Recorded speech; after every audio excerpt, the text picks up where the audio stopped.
Hello, friends. This is Professor Googlov. Today's video will be a little unusual, but I'm sure you will like it.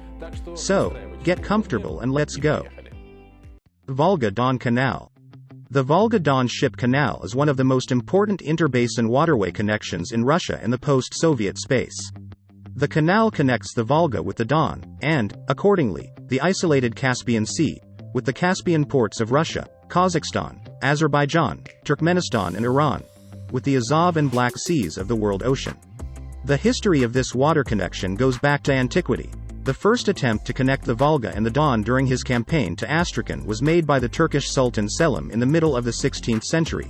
The second attempt was made under Peter the Great. In the future, up to the beginning of the 20th century, many more options for connecting the two rivers were considered, but all of them were doomed to failure.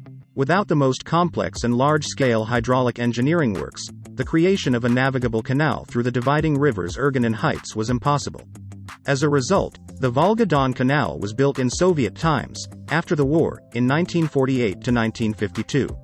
About 700,000 free laborers from all over the country, 100,000 German prisoners and about 100,000 prisoners worked on the colossal construction. The canal was built in 4 years. On May 31, 1952, the waters of the Volga and the Don joined. Corinth Canal. Of our entire list, the Corinth Canal boasts the richest history. This handcrafted canal was built in Greece and runs from the Gulf of Corinth in the Ionian Sea to the Gulf of Cyrenaios in the Aegean Sea. Although it was completed in 1893, the construction of the canal dates back to ancient times. The construction work began during the time of Emperor Nero. With the help of Jewish prisoners of war, Nero was able to build 10% of the canal. But after the emperor's death, the construction stopped. The canal stood untouched until the Greek Republic recalled it in 1881. Construction resumed and the previously established foundations were used to complete the project. But despite all expectations, the canal was largely recognized as a failure. The reason for this is its narrowness, high walls and landslides, all because the sandstone from which the walls of the canal were built begins to crumble when exposed to wind and air. This makes the canal too dangerous for large ships. For this reason, only small ships use the Corinth Canal. Hydrosystem on the Unise. Elevators are not only in buildings, where they lift people and cargo. There are also elevators for ships. They move ships from one water level to another. Because of the high cost, there are only about 60 such structures in the whole world. The only ship elevator in Russia was built at the Krasnoyarsk hydroelectric power plant on the Unise River. It is only thanks to him that the ships going down the Unise overcome the obstacle in the form of a 124-meter-high dam. Usually, to bypass dams, sluices are built to lower and raise ships. But in the case of Krasnoyarsk HPP, the height difference was too great. To organize sluicing here, it would have been necessary to build a chain of interconnecting chambers about 40 kilometers long, from Divnogorsk almost to Krasnoyarsk. In terms of cost, it would have been comparable to the construction of the hydropower plant itself, and water consumption would have nullified the entire efficiency of the plant. That's when the idea to make a ship elevator appeared. Its length was only 1.5 kilometers instead of 40. The Krasnoyarskaya HPP ship elevator was under construction for more than 10 years. In 1982, the structure was put into operation. For 6 years it was thoroughly inspected. Houston Ship Channel. Texas is one of the most economically important states in the United States, so it's no surprise that the state capital of Houston is home to a major port and a large canal that facilitates the transportation of goods. The Houston Ship Channel connects Houston and the Gulf of Mexico. In 1900, Houston was a quiet country town. But its neighbor, Galveston, was a very profitable port.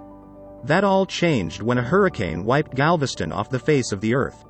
After that, it was decided to move the port inland. Now the Houston Ship Channel is 83 kilometers long, and more than 150 industrial companies work here at the largest petrochemical complex in the country. The port is recognized as first in the United States in foreign tonnage, first in U.S. exports and imports. More than 200 million tons of cargo passes through the port each year on 8,000 ships and 200,000 barges. There is an advanced network of pipelines for oil transportation. The Grand Canal. China is home to many important companies. And although the Grand Canal, which connects Beijing and Guangzhou, is not the most advanced in terms of technology, it is the oldest. Its length is 1,700 kilometers. And the canal is also the oldest and longest canal in the world. It began to be built in the 5th century BC, and by the 12th century it had reached its present size. It was one of the most important infrastructure projects in Chinese history. The canal connects the two ancient Chinese capitals and stretches from north to south for 1,747 kilometers. The length of the Grand Canal is 10 times longer than the Suez Canal and 20 times longer than the Panama Canal. The Grand Canal connects the water systems of 5 rivers, the Heihe, Huanghe, Weihai, Yangtze and Qiantang. To this day it is still used for freight transportation. Its ancient age means that the canal has been repaired many times and that it has been destroyed more than once by floods. The Grand Canal is an enduring reminder of the engineering marvel of Imperial China. Xochimilco Canals. There are many canals in the world, and some of them are recognized as historical assets. Like the canals of Xochimilco in Mexico City, which are located in the southern part of the city. They are 170 kilometers long and connect 18 neighborhoods and 14 nearby villages.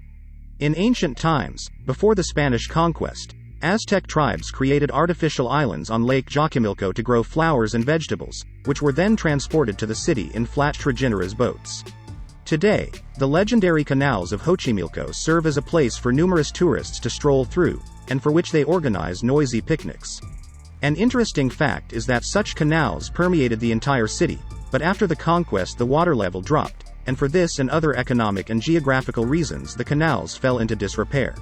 Only the canals of Xochimilco have been preserved. Today, these canals are used to transport goods and tourists in colorful gondolas. And to visit the very creepy island of dolls. Nanmatle. Venice is home to the most famous man-made canal system.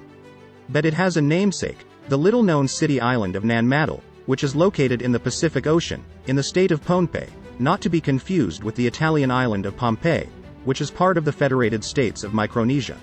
Nanmatle was the capital of the Salador dynasty until 1658. It was home to 25,000 people. It consists of several artificial islands connected by a network of canals. The islands were created in the early 13th century and each of them had its own purpose. The island raises big questions for scientists and researchers of everything occult and mysterious. After all, according to research, the construction of the city required at least 800,000 tons of stone. And scientists note that to build a similar city on land would be much easier and it would require much less stone. Also raises the question of how all the stone was transported to the place of construction of the city, as some of them have a very impressive size. The island was unique in that it survived only by ship deliveries.